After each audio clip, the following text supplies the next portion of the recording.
Ang hinahangad po namin sa Liter of Light as a volunteer to be able to reach each and every home, to educate people, at the same time, makatipid po sila sa kuryente. And alam po nila na may alternative sources of energy na hindi po nila kailangan dumepende sa commercial electricity para lang magkaroon ng ilaw.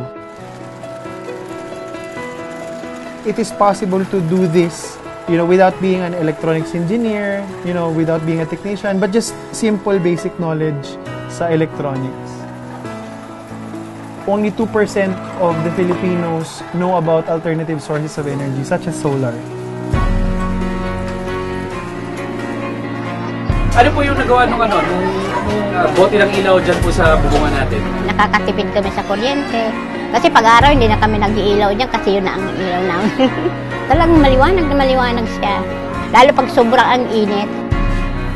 Maraming natutuwa sa imbento na to, sa kuryente, na malaking tipid rin nila eh. Kaya gustong-gusto rin nila eh. Ito, wala na itong patayan eh.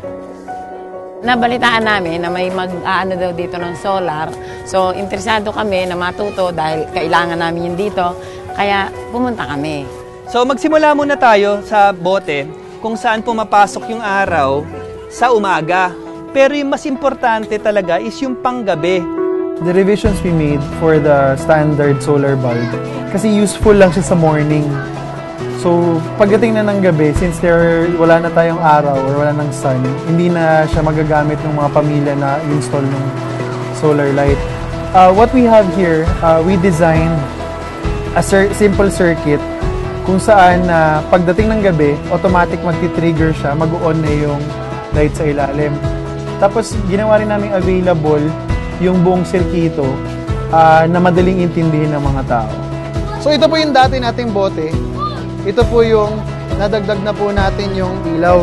Pag umaga, nakita niyo po hindi gumaga kasi may araw pa. Pero pagdating po ng gabi, pag tinakpan niyo po yan, automatic po mag-on.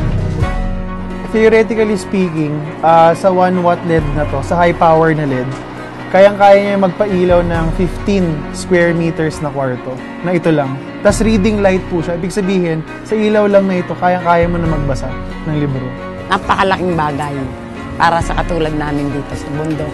Excited lalo ako, masasabi ko sa mga kababaihan dito na ito ay pwede natin gamitin na hanap buhay, lalo sa mahirap na buhay natin dito.